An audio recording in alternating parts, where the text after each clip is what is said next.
दो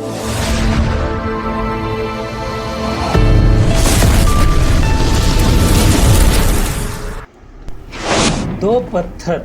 नमस्कार साथियों, स्वागत है आपका आपके अपने संपूर्ण ज्ञान गंगा चैनल पर। साथियों, आज जो ये कहानी सुनाएंगे, मेरा एक 5 साल का भांजा और 4 साल की भांजी है। आइए आज आपको इन्हीं दोनों के माध्यम से ये कहानी सुनाते हैं। एक बार एक प्रदेश में एक मूर्तिकार रहता था। वह मूर्तिकार पत्थरों से बहुत ही सुंदर मूर्तियां बनाया करता था। एक दिन उसने मूर्ति बनाने के लिए अच्छे पत्थर की खोज में जंगल जाने का सोचा। उसके अगले ही दिन वह मूर्तिकार अपनी मूर्ति बनाने के औजारों के बक्से के साथ जंगल की ओर निकल पड़ा। जब वह जंगल के मध्य भाग में पहुंचा तो उसने एक पेड़ के नीचे एक बड़े सुंदर पत्थर को देखा। मूर्तिकार को वह पत्थर मूर्ति बनाने के लिए सही लगा।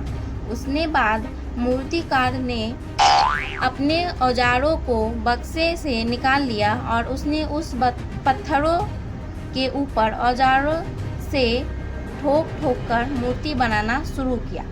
जैसे ही मूर्तिकार ने उस पत्थर पर ठोकना शुरू किया, वह पत्थर जोर जोर से चिल्लाने लगा और वह बोलने लगा, ठोकना बंद करो, मुझे बहुत ही दर्द हो रहा है। यह देखकर मूर्तिकार रुक गया और उस पत्थर से मूर्ति बनाए बिना दूसरे पत्थर की खोज में आगे निकल पड़ा।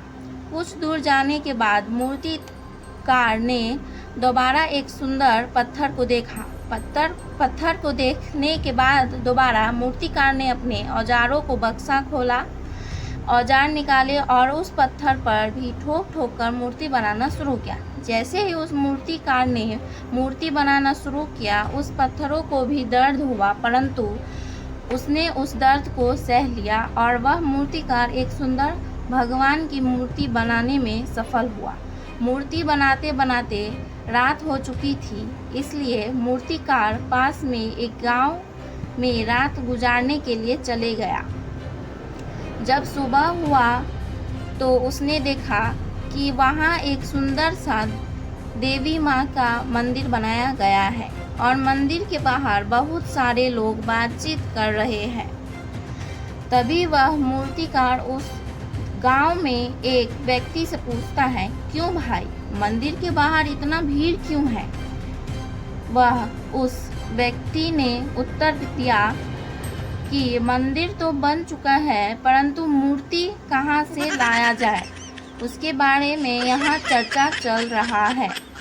तभी मूर्तिकार उस गांव के सरपंच से मिलता है और बताता है कि उसने पिछले ही दिन एक देवी माँ का सुंदर सा मूर्ति बनाया है और अगर गांव वाले चाहे तो उसे देवी माँ की मूर्ति को अपने मंदिर में स्थापित कर सकते हैं।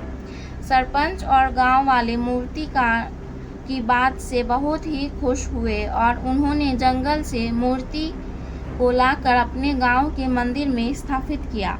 सभी लोग बहुत खुश थे, परंतु उसी समय सरपंच के मन में एक सवाल उत्पन्न होता है कि नारियल फोड़ने के लिए भी एक पत्थर की आवश्यकता है। यह सुनते ही मूर्तिकार सरपंच को बताता है कि जंगल के दूसरी और पेड़ के नीचे एक और पत्थर रखा है, जिसे आप चाहे तो नारियल फोड़ने के लिए मंदिर में रख सकते हैं। यह सुनने के बाद गांव वाले जंगल में गए और वहां से वह पहला पत्थर भी उठा लाए।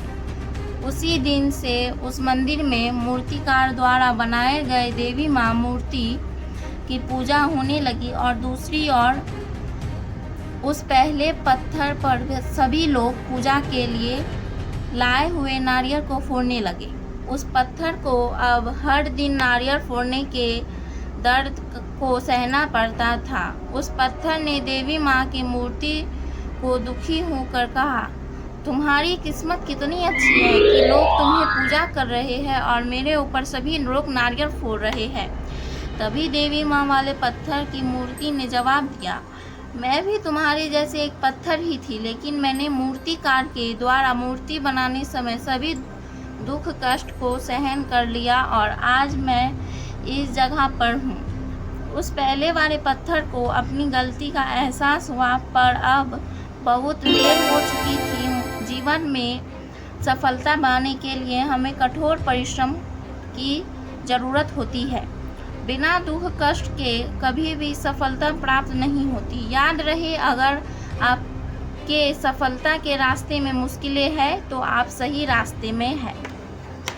समय की बर्बादी से अगर बड़ा अच्छा कोई हानि लगा हो नहीं है। तो चैनल को सब्सक्राइब अवश्य कीजिए और हम इसी प्रकार के अनेकों वीडियो बनाते हैं। आप इतना प्यार और समर्थन देते रहते हैं, इसके लिए आपका बहुत बहुत धन्यवाद, बहुत बहुत आभार। इसी तरह आप अपना प्यार और समर्थन देते रहें।